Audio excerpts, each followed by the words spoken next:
Welcome to today's video on 12.3 and 12.4. 12.3 and 12.4 are both about geometric sequences and series. So here's the first question. What makes a sequence or series geometric? This is when consecutive terms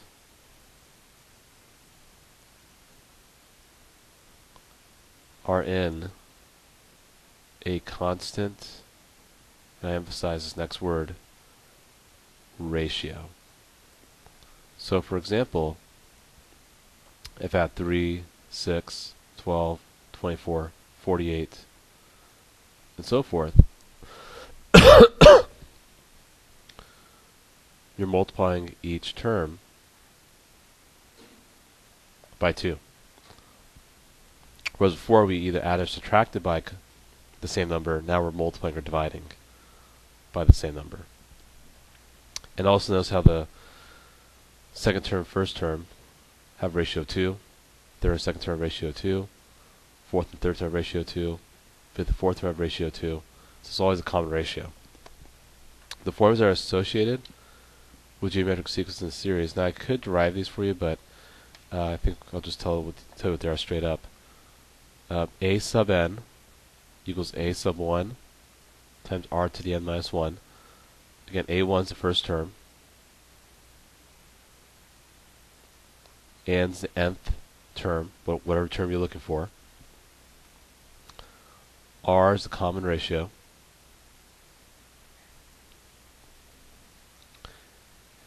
And n is the number term you want to find.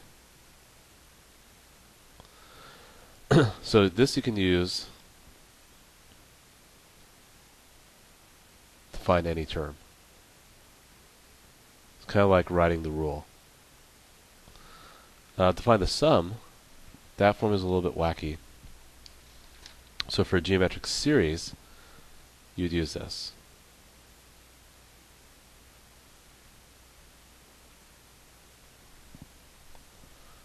That would be a form for a sum.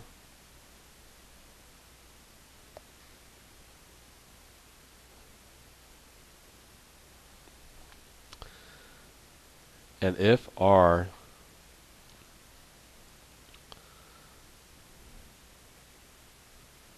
is between negative 1 and 1, so it means if you were to have this, then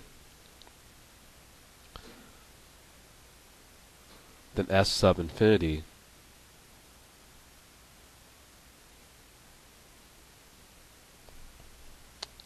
oops, went wrong. Will just be this. This is called an infinite geometric sum, meaning that if you have an infinite number of terms, but the ratio is between negative 1 and 1, you can use that formula. We'll talk about that in a short while. So let's start with number 1. Write a rule for the nth term of the geometric sequence below and find A15. So we have this formula.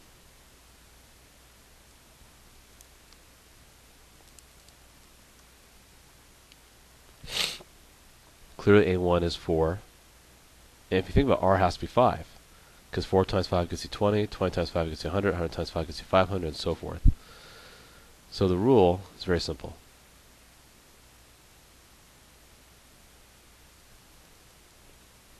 And by the way, don't multiply the 4 and 5 together. Otherwise, you'd be disobeying PEMDAS. So if you want A15, we just do that, which is 4 times 5 to the 14th power.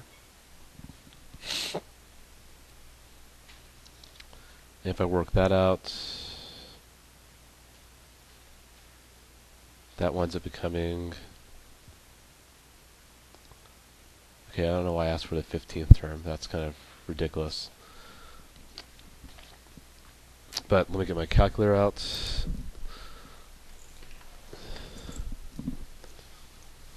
We'll just do it anyway.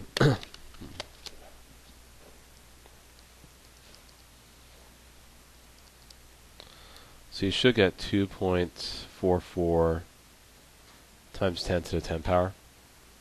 So that's how that one works out. Okay, for number 2, one term vertex sequence. Oh wow, I can't believe I didn't change that. That's frustrating. That should say geometric. That should say geometric. That should say geometric. Please make these revisions on your worksheet or your notes. Okay. That's frustrating. Anyway, number 2. One term of geometric sequence is that common ratios r equals 2. Write a rule for the nth term.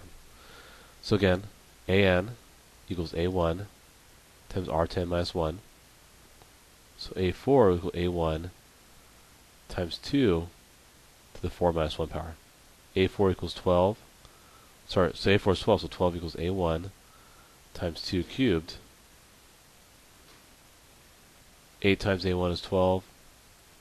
So a1 is going to be 12/8, which means that a1 is going to equal 3/2. So the rule will be an equals 3/2 times 2 raised to the n minus 1 power.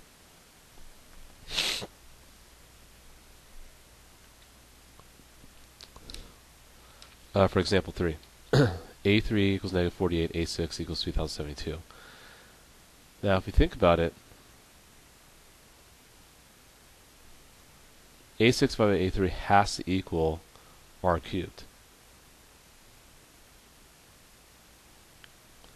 You have to multiply r once to get a4. You have to multiply r again to get a5. Then you have to multiply it one more time to get a6. So basically you have to multiply the common ratio 3 times to go from a3 to a6. So we could just do that. So 3072 divided by negative 48 equals r cubed. Work it out. So negative 64 equals r cubed. So r equals negative 4. And if you think about a1 is going to be equals a1 times negative 4 raised to 3 minus 1 power. So negative 40 equals a1 times 16. So a1 will have to be negative 3. And so basically you have the following. Your rule will be an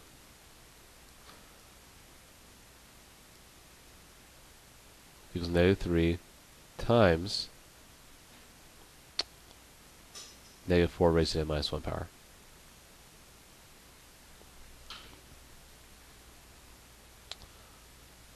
Okay, example 4. What is the sum of the geometric series below? So, for geometric series, we need to know a1, we need to know r, and we need to know n. Well, a1 is just going to be, if you plug 1 into the expression,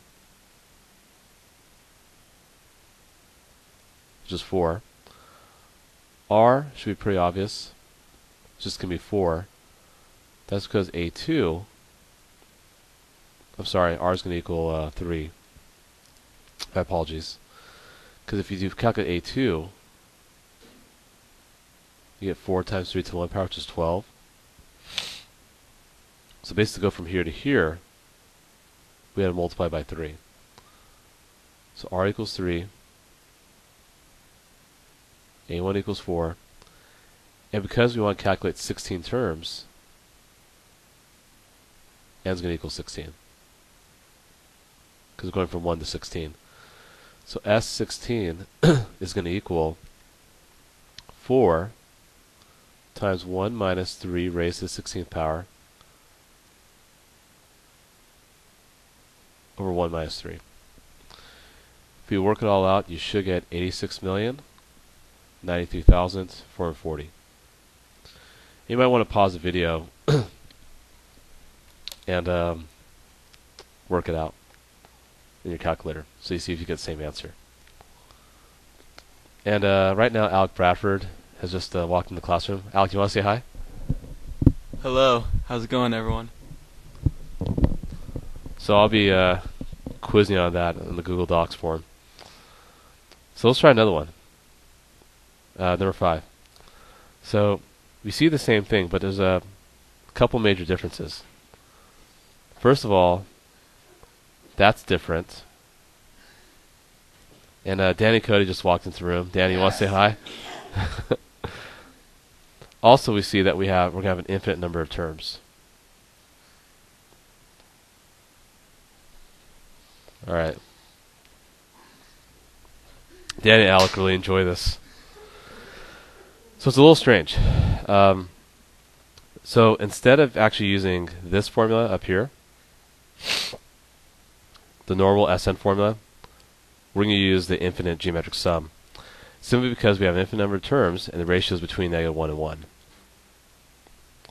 So this is an infinite sum. Your first term, when I equals 1, will just be this.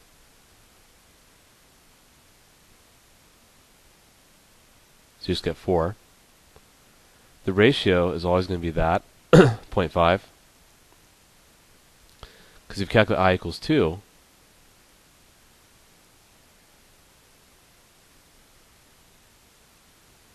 so you see how it just drops by 2, so you multiply by half. So it'll be 4 over 0.5, which is just 8. And if you actually were to calculate a few more terms, you see eventually that the sum gets very, very close to 8. We'll investigate this when we meet again during block number 2 this week. Okay, last example. What is the sum of this geometric series below? The dot dot dot, again, means it's an infinite sum. So again, going back up here, we want to use this formula for an infinite geometric sum. So I see that the first term is 1. The common ratio is going to be -3/4, because it seems that that's what we're multiplying over and over again, and that is in between